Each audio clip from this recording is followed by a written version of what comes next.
Some cars are winners, some are losers, but every now and then an auto industry will give us the rarest of them all, killers. Hey guys, Stipe here with a list of cars so bad that they killed their own companies. Game over, man. Game over. Pontiac Aztek. These days, Aztek is the laughing stock of the world, the proverbial orc helmet that everyone loves to kick around. But when Pontiac was developing it, they were so proud of it. They seriously thought it would be the greatest thing since the invention of yoga pants. The clever design by committee method that was used on it made sure that pretty much any idea was accepted in order to make it the most versatile car in the world. And if anyone had anything negative to say about the Aztek, these people were kicked off the team.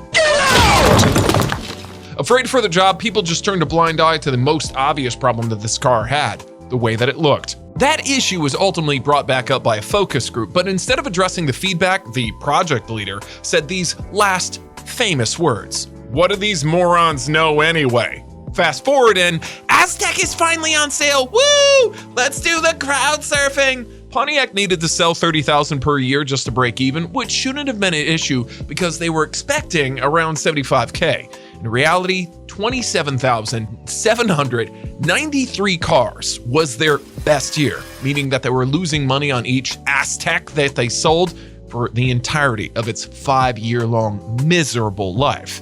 In the end, this car alone wasn't what killed Pontiac, but it definitely brought its image and the financial situation to a new low. So when the 2008 financial crisis came around, GM's decision to cut off this once beloved brand was an easy one.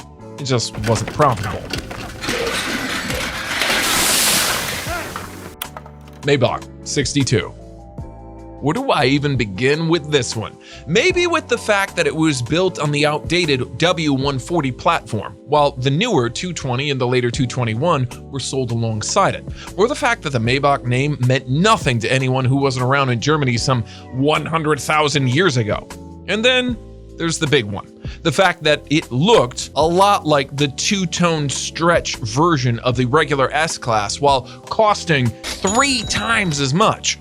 That right there was the biggest problem. You can't be the king of Luxury Hill if you look like that cheaper thing. And so, while the initial sales were surprisingly good with a strong list of celebrity owners, it didn't take long for everyone to realize that a bigger S-Class with a couple of more toys isn't quite as special as the Rolls or the Bentley, both of which were also cheaper to buy.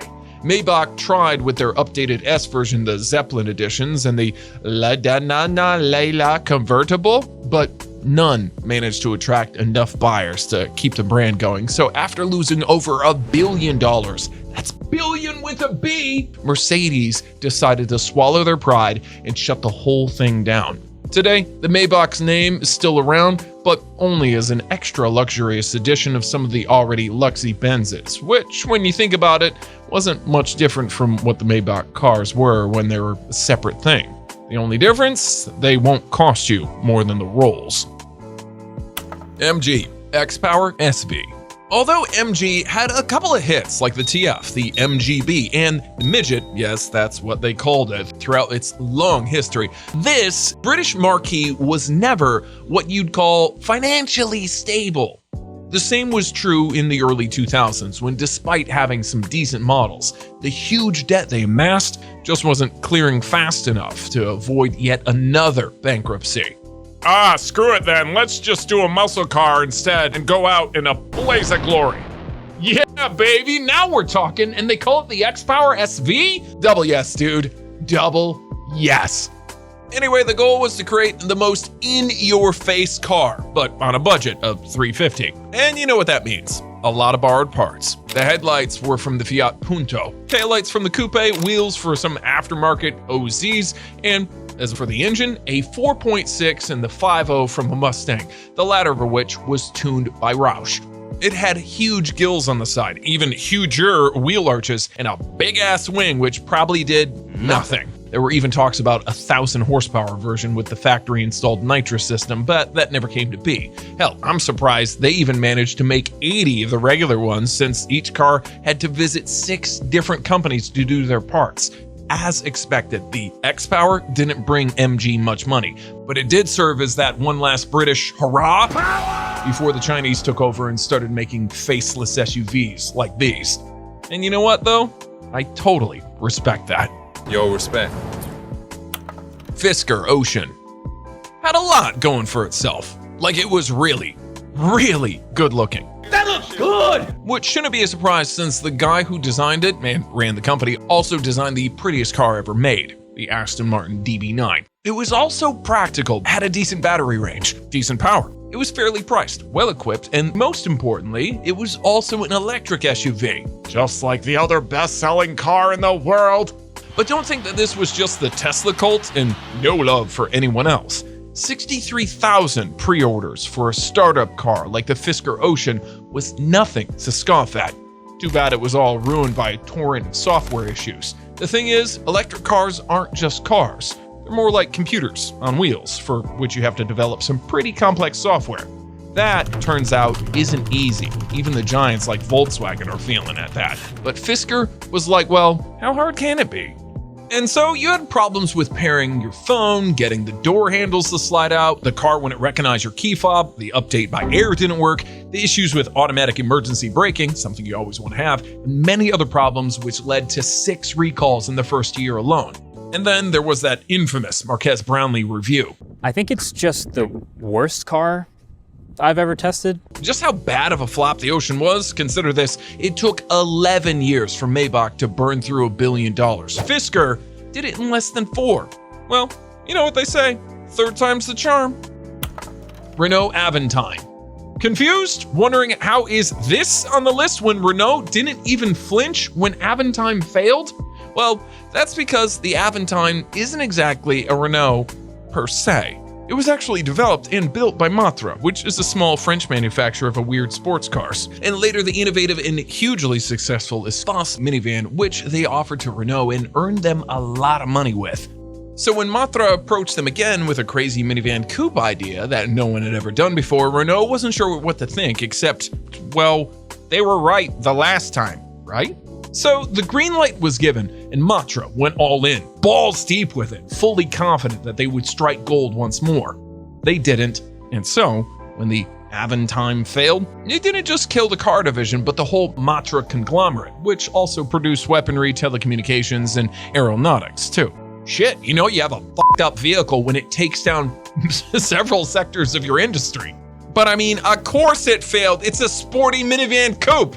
You couldn't combine the two more conflicting ideas even if you tried. Yes, the Aventine is very practical for a coupe, but terribly cumbersome and heavy for a sports car. It just doesn't work. And I know it would be cool to own such a quirky car today when the value is dropped to just a few $1,000s, and I'm with you on that. But would you have paid an equivalent of 68 grand for a new one back in 2002? Alright, it's not a simple answer. No. Be honest. I am being honest. I think I'll pass. I'm surprised that over 8,000 people actually said yes. NSU RO80. If this is the first time you're hearing about the NSU brand, think of it as the Frenchiest of all the German manufacturers. And by that, I mean they weren't doing the same as everyone else. Take this RO80 as an example, a regular mid-size car that had nothing regular about it, at least for its time. The body was designed with aerodynamics in mind, something that was space age at the time. It had disc brakes all around, independent suspension, a semi-auto gearbox, and some clever new internal combustion technology under the hood. All this earned it the Car of the Year 1968 award, but it wasn't long, and by that I mean 15,000 miles long, before owners started cursing both NSU and whoever rated this car so high. Fucking thing sucks! That's because the new tech under the hood was the rotary engine, the first one put into a mass-produced car. Hey, remember how bad the rotary was in the Mazda RX-8? Now imagine the first iteration of that engine from 40 years before. Yeah. It was so bad that complete engine breakdowns in the first year, while these cars were still under warranty, were the norm. That cost a lot. NSU tried to improve it, and then they somewhat did, but by then, the 1970s oil crisis was in full swing, and the rotary's inherent appetite for fuel turned even the hardest of the diehard fans against it. Shame. The Row was one of the most innovative cars ever, but this one bad decision to go rotary sealed not just its fate, but that of the whole company too. Okay, you know what's next. Honorable mentions. You think you can guess these? Then let me know in the comments. And at number 1, here we go. Jaguar Type 00. Here's a car that hasn't even gone into production, and yet it and the whole rebranding around it have done so much damage to Jag that many are already calling it dead, and for good reason. In their wisdom, Jaguar thought that the best thing moving forward would be to completely erase the decades worth of heritage and start new. New logo, new badges, and a new idea of what their clients should look like. According to Jag, their new car is for people who are cross-dressing out of the norm androgynous individuals. Oh, I'm not sure there are enough such people in the world to keep Jaguar alive. Some wacko fashion brand? Sure, but these people don't care about cars. I bet if you asked her what this car is, she would say, it's a pink car? Wait. Is that a dude? See what I mean? Another point of failure is a push for 100% electrification, which comes at a time when more and more manufacturers are backtracking from their ambitious EV plans. But you know, what do those morons know anyway, right? Lastly, the way it looks. Unpopular opinion, but personally, I really like it. It has that mean stance, if you know what I mean. Still, I'm aware that it will not go into production looking anything like that. Those huge wheels are really nice, but where's the suspension travel? Super thin headlights aren't headlights, so you can forget about their piercing look too. Also, what about the ride height? Where are the mirrors? Will it still have the chop top? Narrow shut lines? You start changing all these details and subtly, it'll end up looking very different. And all they had to do was improve the reliability of their existing cars. Nothing else. But no, they had to kill the past in order to chase the future, which is already a thing of the past too. Anyway, that's all I have to say about this topic. Go watch something else now, maybe from my channel. I'll see you in the next one.